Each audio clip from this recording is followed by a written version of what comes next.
अल्लाह ताला जे अव्वल हुजण ते दलील ॾियण जी ज़रूरत आहे ई कान, पर मां अल्लाह जे हबीब जी बारगाह में पेश थो थिया, तोखे बि वठी थो हला ऐं अर्ज़ था कयूं या रसूल अल्लाह सल्लल्लाहु अलैहि वसल्लम, अल्लाह अव्वला पंहिंजे शान जे मुताबिक़ मुस्तफ़ा अव्हां अव्वल कीअं? इहो सुवाल पुछण वारो फ़कीर हक़ नबी सिकंदरी नाहे, अब्दुर रहीम सिकंदरी शेरे मुस्तफ़ा जो पुटड़ो नाकारड़ो, इल्म बि कोन अथस, अमल बि कोन अथस, गुनहगार बि आहे।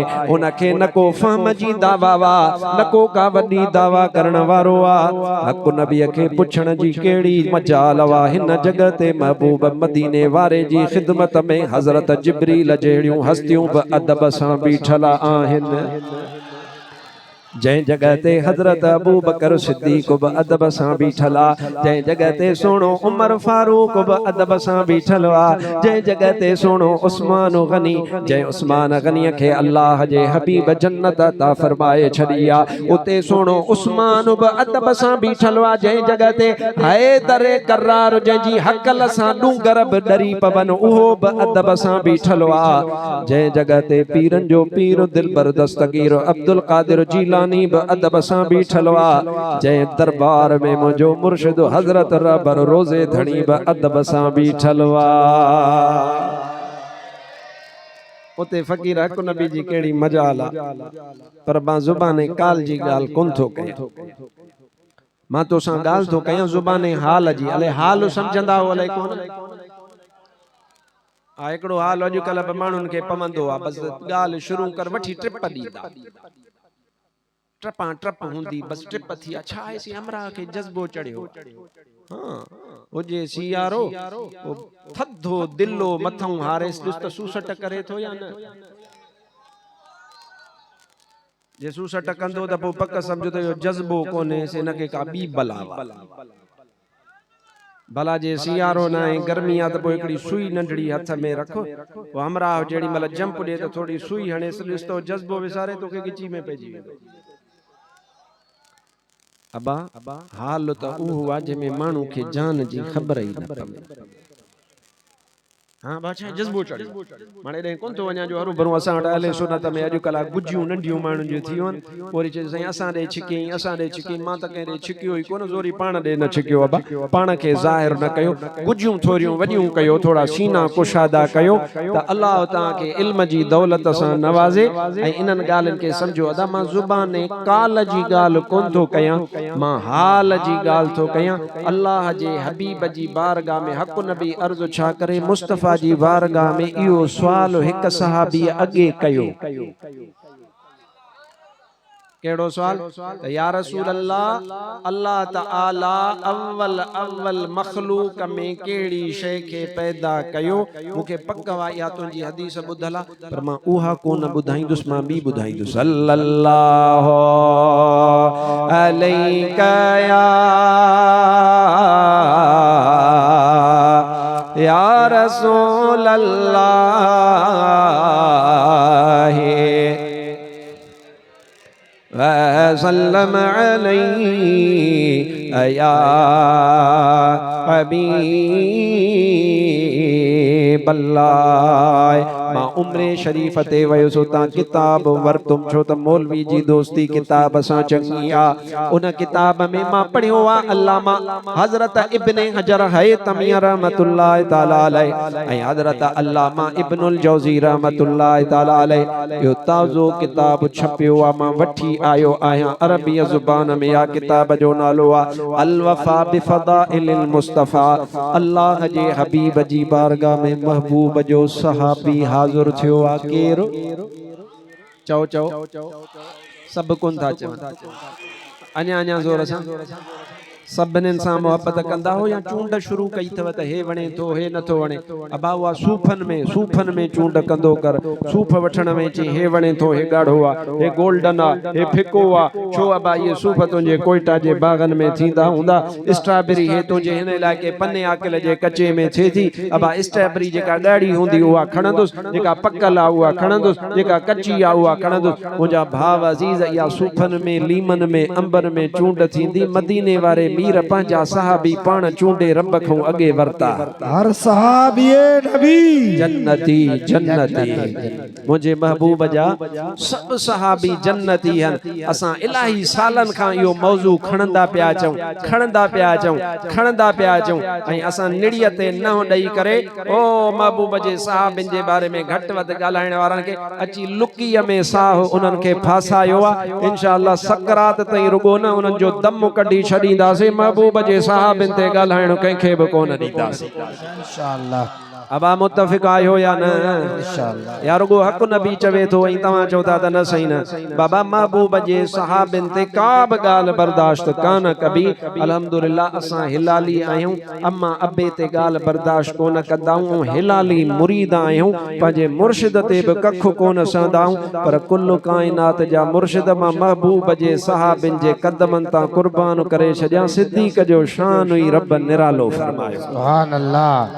महबूब जे साहबिन सां जेको मोहब्बत करे हथ मथे करे ओ लगी तुंहिंजी तार जलने के दुनिया में उहे दीवाना लगी तुंहिंजी तार जलने के दुनिया में उहे दीवाना असहाबी पहिरियों नंबर असहाबी पहिरियों नंबर प्यार में हुआ परवाना लगी तुंहिंजी तार जल खे।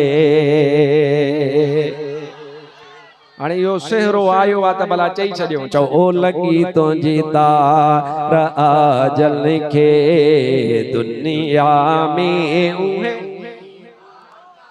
अदो मां चवां अदो तव्हां ओ लगी तुंहिंजी तार जल खे दुनिया में उहे असहाबी आंगुर मथे करे जजा असहाबी पहिरियों नंबर चो चो असहाबी प्यार में हुआ परवाना लगी तुंहिंजी तार जल खे। या मां पंहिंजे तरफां ॻाल्हि ई कोन कई मतां को चए त मौली साहब इहो तकरीरी नुक्तो हणी वञ न न न बल्कि अञा त मां ॻाल्हि हेठि करे वियुसि ॻाल्हि मथे आहे। अल्लाह जे हबीब फरमायो बुध बुध हदीस सही हदीस हबीब फरमायो इन्नल्लाह अख्तारनी अल्लाह फरमायो अल्लाह मां मोहम्मद करीम खे चूंडियो। माना 1.25 लख नबी आहिनि उन्हनि 1.25 लख नबियुनि जी पगदारी न उन पगदारी ला अल्लाह मुस्तफा के चूंडियो। अल्लाह जे हबीब फरमायो इन्नल्लाह अख्तारनी अल्लाह मूंखे चूंडियो। वरी महबूब फरमायो वख्तार ली असहाबी अल्लाह जे हबीब फरमायो मुझे रब जुल जलाल पाण मुझे असहाबन के पाण चूंडियो आ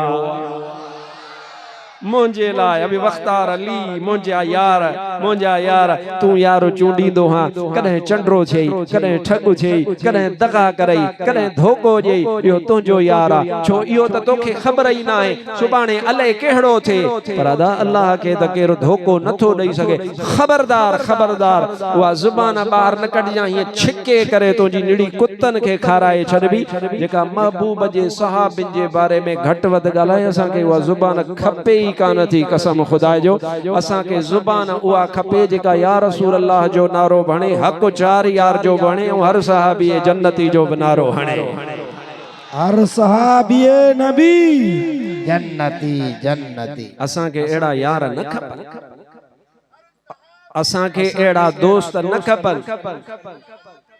असा के एड़ो ताल्लुक न खपे। अब ता के खपे छा एड़ो ठगु ताल्लुक न खपे दीन जी गैरत ना है कुछ बनाए मुझो मुर्शिद हजरत सूर्य सरदार जो सुभान जवाब अचे जवाब अचे जवाब अचे खोल तंबीहुल फुकरा पढ़ इल्म सा ताल्लुक लगाए ता अहले सुन्नत वारन इहो ही त वैल कयो आ इहो ही त ता वैल कयो आ जो किताबन सा ताल्लुक आहे। तव्हांखे चऊं था अॼु सम्झी छॾियो किताब सां ताल्लुक़ रखो जेको किताब खां परे रहंदो पाण परेशान थींदो हज़रत सूर्य बादशाह जो तंबीहुल फुक़रा किताब आहे जेको पाण असीरीअ जे दौरान जेल जी हालत में मुसाफ़िरीअ में रत्नागिरीअ जेल में वेही करे मुंहिंजे मुर्शिद सूर्य सरदार लिखियो उन में मौजूद आहे जे जागो था त ॻाल्हि कयां सुतलनि सां सौदो आहे उन में पीर साईं जिन इरशाद फरमायो आ धन ते बि इंसान खे गैरत ईंदी आहे तुंहिंजी बनीअ ते को कब्ज़ो करे त ज़ाहिर आहे माण्हू खे गैरत ईंदी आहे मुंहिंजो हक़ो मूंखां छो खसी ईंदी आहे अचणु घुरिजे मनो कान ऐं नंग ते त हर हिक खे ईंदी आहे इन ॻाल्हि जी वज़ाहत जी ज़रूरत ई कान्हे पाण फरमाइनि था दंग जी बि गैरत आहे नंग जी बि गैरत आहे पैसे पंहिंजी इज्जत शान जी बि गैरत आहे पर हज़रत सूर्य बादशाह फरमाइनि था कुल काइनात जूं गैरतूं बाद में हन सभ खां पहिरियां गैरत वा त मुस्तफ़ा जे दीन जी गैरत वा जेका सभिनीनि खां मथे आहे इहो मौजूद आहे